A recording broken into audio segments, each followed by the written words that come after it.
আমার নাম অনিশ। এই ঘটনা সেই সময়কার যখন আমি কলেজে পড়তাম। আমি পড়াশোনায় খুব ভালো ছিলাম, কিন্তু আমার বাড়ির অবস্থা ততটা ভালো ছিল না। আমাদের ফ্যামিলিতে শুধু আমি আর আমার মাই ছিলাম। বাবা আমার ছোটবেলাতেই মারা যান। আমার মা লোকেদের কাপড় সেলাই করে অনেক কষ্টে আমাদের সংসার চালাতেন। আমি বুঝতে পারতাম যে মায়ের সাহায্যের প্রয়োজন। তাই একদিন আমি সিদ্ধান্ত নিলাম যে আমি টিউশন পড়ানো শুরু করব।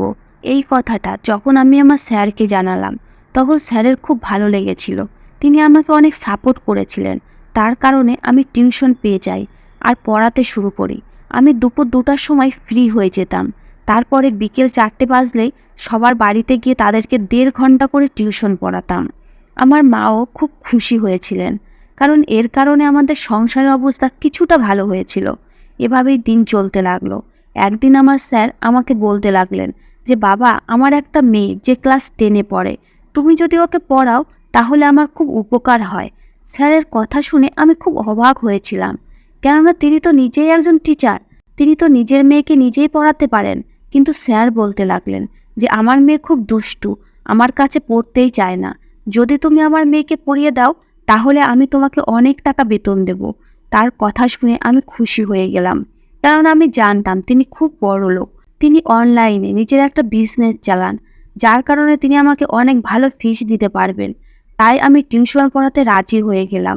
আমি স্যারকে বলে দিলাম যে, ঠিক আছে স্যার, 2-3 দিনের মধ্যেই আমি আপনাদের বাড়িতে চলে আসব। কিন্তু স্যার বললেন, অনিশ, তুমি আজ থেকেই আমার মেয়েকে পড়ানো শুরু করো। যখন আমার কলেজ ছুটি হলো, তখন আমি স্যারের বাড়িতে চলে গেলাম। তিনি আমাকে ড্রয়িং রুমে বসালেন আর বললেন, আমি এক্ষুনি মেয়েকে পাঠিয়ে দিচ্ছি। আমি 3-4 মিনিট অপেক্ষা করলাম। এরপরে তার মেয়ে যখন ড্রয়িং রুমে এলো, তখন তাকে দেখে আমি খুব অবাক হয়ে গেলাম, কেননা সে এতটা সুন্দরী যে আমি নিজের চোখে বিশ্বাস করতে পারছিলাম না। আমার সামনে যে বসে আছে সে কোনো মেয়ে না পরী। মেয়েটি আমার সামনে এসে বসে পড়ল। এর আগে আমি মেয়েদের সঙ্গে তেমনভাবে কথা বলিনি, কেননা আমি কিছুটা লাজুক টাইপের ছেলে। আমার মা আমার লালন পালন খুব ভালোভাবেই করেছিল, আর আমার কোনো বোনও ছিল না। এই কারণে খুব সম্মানের সহিত সেই মেয়ের সঙ্গে কথা বলতে লাগলাম। কিছু সময় ওকে পড়ালাম। তারপরে বললাম যে, আজকের জন্য এটুকুই অনেক। এটা বলে আমি বাড়িতে চলে এলাম। কিন্তু আমার মাথায় এখনও ওই মেয়েটির ব্যাপারেই চিন্তা ভাবনা করছিল। মেয়েটার নাম ঝর্ণা। ও অপরূপ সুন্দরী। ওকে দেখে মনে হচ্ছিল না যে ও দুষ্টু টাইপের হবে। কিছুদিন এভাবেই ওকে পড়াতে লাগলাম। এরপরে একদিন আমি না জানিয়ে ঝর্ণাদের বাড়িতে চলে গেলাম। সেখানে গিয়ে আমি ওকে এমন অবস্থায় দেখলাম যে আমি তাড়াতাড়ি করে নিজের চোখ নামিয়ে নিলাম, কেননা আমি চাইতাম না যে আমি ওকে এই অবস্থায় দেখি। ও নিজের বান্ধবীর সাথে খেলা করছিল। আমি ব্যাস এক নজরেই ওকে দেখেছিলাম, কিন্তু ও যখনই আমাকে দেখলো তাড়াতাড়ি করে ভিতরে চলে গেল। কিছু সময় পরেই আমার কাছে পড়তে চলে এলো। এখন সে একটা লং টি শার্ট পরেছিল। এর আগে তো ও খুবই ছোট একটা পোশাক পরেছিল। ও বলতে লাগলো, স্যার, কালকে আমার টেস্ট আছে। আমি ওকে টেস্টের জন্য রেডি করলাম, আর ওকে বললাম যে, এই টেস্টে তোমাকে খুব ভালো নম্বর পাওয়া উচিত, কেননা আমি তোমাকে খুব ভালোভাবে সবকিছু বুঝিয়ে দিয়েছি।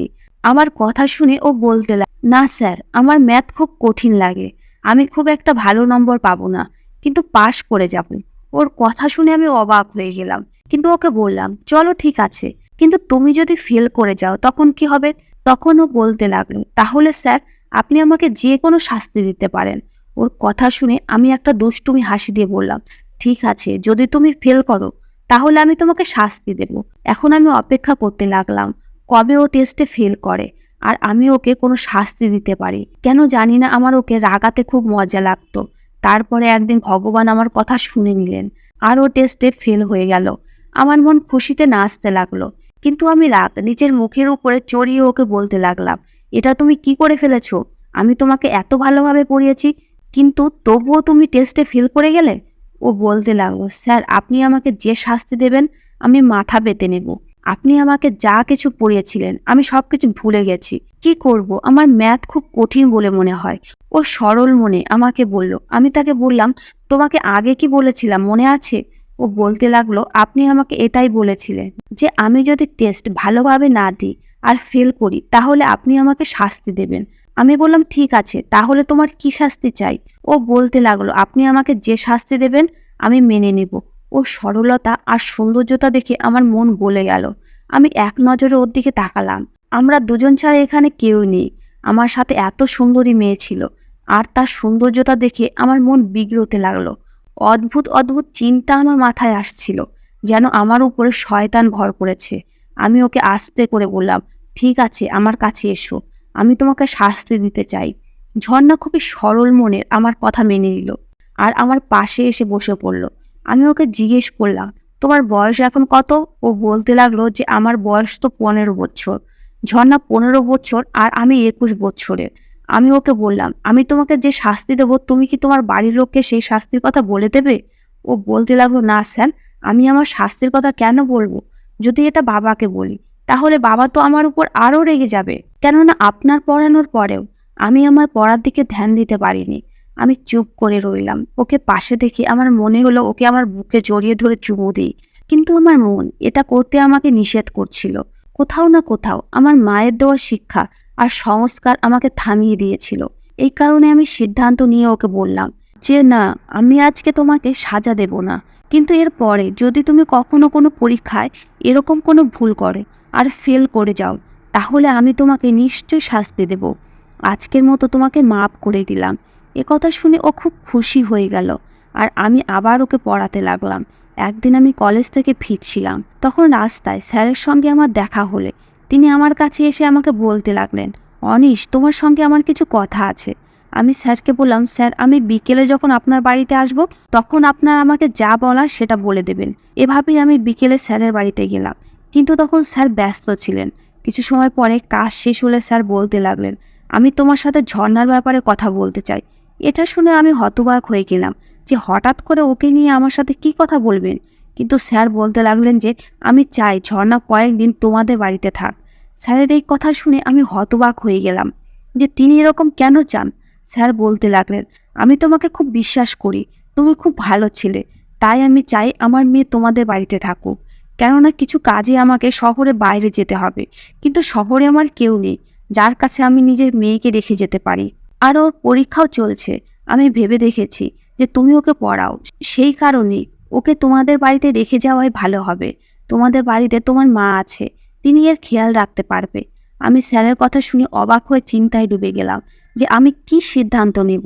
যাই হোক, আমি স্যারকে বলে দিলাম যে স্যার, কোনো ব্যাপার না, আপনি আপনার মেয়েকে আমাদের বাড়িতে পাঠিয়ে দেবেন। কিন্তু ভিতরে ভিতরে আমার মন খুব ধুকপুক করছিল।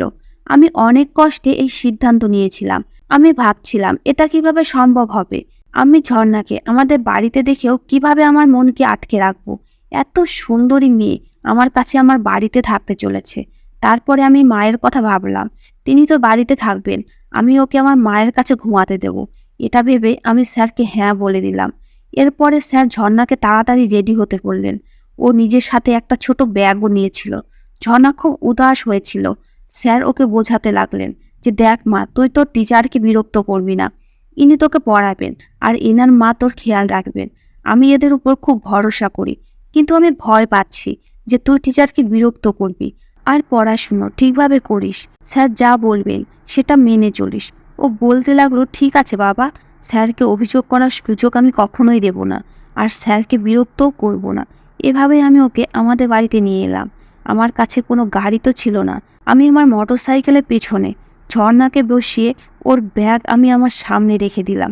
ও খুব আরাম করে বসে ওর এক হাত আমার কাঁধে রাখলো। তখন আমার শরীরে একটা অদ্ভুত শিহরণ অনুভব হলো। আমার হৃদয় অদ্ভুতভাবে ধুপ করে উঠল। আমি যতই চাইতাম যে আমি ওই মেয়ের থেকে দূরে থাকবো, ততই আমার হৃদয় ওর দিকে ছুটে যেতে চাইতো। কিন্তু আমি অনেক কষ্টে নিজের উপর কন্ট্রোল করে ওকে আমাদের বাড়িতে নিয়ে এলাম। মা যখন দেখলেন তখন খুব অবাক হয়ে গেলেন। আমি মাকে সমস্ত কথা বললাম। মা আমাকে বললেন, এদিকে আয় বাবা, তোর সাথে আমার কিছু কথা আছে। আমি মায়ের রুমে গেলে মা বলতে লাগলেন, বাবা তুই এটা কি করে ফেলেছিস? তুই জানিস তো তোর কাকাতো বোনের বিয়ে আছে, যেখানে আমাকে যেতেই হবে। তারা অন্য শহরে থাকে, তাই আমি 3-4 দিনের আগে সেখান থেকে আসতে পারবো না। আর এদিকে তুই এখন ঝর্ণাকে নিয়ে এসে পড়েছিস, ও একা এখানে থাকবে কিভাবে? মায়ের কথা শুনে আমার মাথায় এলো, আমি তো ভুলেই গেছিলাম যে তার তো একটা বিয়েতে যেতে হবে। এখন আমি কি করব? আমার খুব অদ্ভুত লাগছিল। কিন্তু আমি মাকে বললাম, তুমি এই সমস্যার কোনো একটা সমাধান বের করো। এখন এটা তো কোনোভাবেই করতে পারছি না যে ওকে আবার ফিরিয়ে রেখে আসবো, কেননা ওর বাবা এতক্ষণে চলে গেছে। আর যদি এখন আমি স্যারকে নিষেধ করে দিই তাহলে তার খুব খারাপ লাগবে। তাই একটা কাজ করি, যে তুমি সেই বিয়েতে যাও আর আমি ঝর্ণাকে দেখে রাখবো। ও খুব ভালো মেয়ে, আমার কোনো অসুবিধাই হবে না। মা বলতে লাগলেন, না, এটা কোনো মতেই করা যাবে না, পাড়ার লোকেরা বিভিন্ন কথা রটাবে। আমি মায়ের কথা শুনে রেগে গিয়ে বললাম, মা, তুমি কবে থেকে পাড়ার লোকেদের কথা বিশ্বাস করতে শুরু করেছো? তুমি তো জানো আমার চরিত্র কেমন। তোমার কি নিজের ছেলের উপরে বিশ্বাস নেই? তুমি এটাই করো যে তুমি বিয়েতে যাও আর সব কিছু আমার উপরে ছেড়ে দাও। তোমার ছেলে এমন কিছু করবে না যাতে তোমার মান সম্মান নষ্ট হয়ে যায়। মায়ের আমার উপরে বিশ্বাস ছিল, তাই তিনি আমার উপরে বিশ্বাস করে বিয়েতে চলে গেলেন। এখন এই বাড়িতে শুধুমাত্র আমি আর আমার সাথে ঝর্ণা ছিল। ও আমাকে জিজ্ঞেস করতে লাগলো, স্যার, আপনার মা কোথায় গেছেন? আমি ওকে মিথ্যে মিথ্যে বললাম রাত্রি হতে হতে তিনি চলে আসবেন। আমি ওকে কিছুই বললাম না, শুধু এটাই বললাম যে মা কাজে গেছেন, তিনি তাড়াতাড়ি ফিরে আসবেন। আমি ওকে পড়াতে লাগলাম, আমি ওকে ম্যাথ ভালোভাবে বুঝিয়ে দিলাম, কিন্তু ও কিছুই বুঝতে পারলো না। ও বলতে লাগলো, স্যার, কালকে তো ছুটি আছে, তাই আমাকে স্কুল যেতে হবে না। তাই না হয় এর পরেরটুকু আপনি আমাকে কালকে পড়িয়ে দেবেন। তখন আমারও মনে পড়লো, হ্যাঁ, কালকে তো ছুটি আছে, তাই আমাকেও কলেজে যেতে হবে না, কেননা আমাদের কলেজও বন্ধ।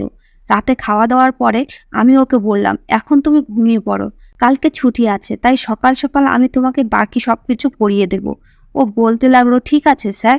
আমি ওকে মায়ের ঘর দেখিয়ে দিলাম, ও চলে গেল। কিন্তু হঠাৎই ওর আমার মায়ের খেয়াল এলো। ও বলতে লাগলো, স্যার, আপনার মা তো এখনো এলো না, তিনি কোথায় আছেন? আমি অনেক বাহানা বানিয়ে বলে দিলাম যে মা রাতেই এসে পড়বেন, তিনি এই কাছে গেছেন, খুব তাড়াতাড়ি ফিরে আসবেন। ও আমার কথা বিশ্বাস করে নিল, কিন্তু ভিতরে ভিতরে আমিও অস্থির ছিলাম। আমার এখন মনে হচ্ছে যে আমার এরকম করা উচিত হয়নি, আমার ওকে মিথ্যা বলা উচিত হয়নি, কিন্তু আমি বাধ্য ছিলাম, কারণ আমি চাইতাম না যে ও জানতে পারুক যে এই বাড়িতে আমরা দুজনেই আছি, আর ওর মনে আমার জন্য একটা বাজে ধারণা তৈরি হোক। ও নিজের ঘরে গিয়ে শুয়ে পড়ল। তখন আমিও আমার রুমে এসে শুয়ে পড়লাম। আমি গভীর ঘুমেছিলাম। হঠাৎ মাঝরাতে আমার মনে হলো যে আমার রুমের দরজা যেন খুলে গেল। ঘরের মধ্যে অন্ধকার ছিল, কিন্তু আমার মনে হলো যে কেউ আমার বিছানায় এসে শুয়ে পড়েছে। এসব অনুভব করেই আমার মন কেঁপে উঠল। কিন্তু হঠাৎ আমার ঝর্ণার কথা মনে পড়লো। আমি তাড়াতাড়ি করে আমার ঘরের হালকা লাইটটা অন করে দিলাম, কিন্তু যখনই আমার নজর ওর উপরে পড়লো তখন আমি হতভম্ব হয়ে গেলাম। আমার বিছানায় ঝর্ণা শুয়েছিল। আমি বললাম, ঝর্ণা, এটা কেমন ব্যাপার? তুমি এখানে কেন এসেছো? নিজের ঘরে যাও। ও বলতে লাগলো, স্যার, খারাপ কিছু মনে করবেন না, কিন্তু আমার অন্ধকার আর একা ঘুমানো অভ্যাস নেই। আমি কখনো একলা ঘুমাইনি, আমি বাবার ঘরে ঘুমাই। আমার যদি ভুল না হয় তাহলে আমি এটাও জানি যে এই বাড়িতে আমি আর আপনি ছাড়া আর কেউ নেই। আমি কি করব? আমার একলা ঘরে ভয় করে, আমি একলা ঘুমাতে পারি না, সেই কারণে আমি আপনার কাছে চলে এসেছি। ওর কথা শুনে আর ওর পাগলামো দেখে মনে হচ্ছিল আমি দেওয়ালে মাথা ঠুকি। এ কেমন মেয়ে যে আমার সঙ্গে থাকতে লজ্জা অনুভব করছে না? আমি ওকে বললাম, ঝর্ণা, তুমি এতটাও ছোট না যে তুমি বুঝতে পারবে না। এখন কি আমার তোমাকে এটাও বোঝাতে হবে যে আমাদের দুজনে একা ঘরে থাকা সম্ভব না? ও বলতে লাগলো, আমি জানি, কিন্তু আমি কখনো একলা ঘুমাইনি।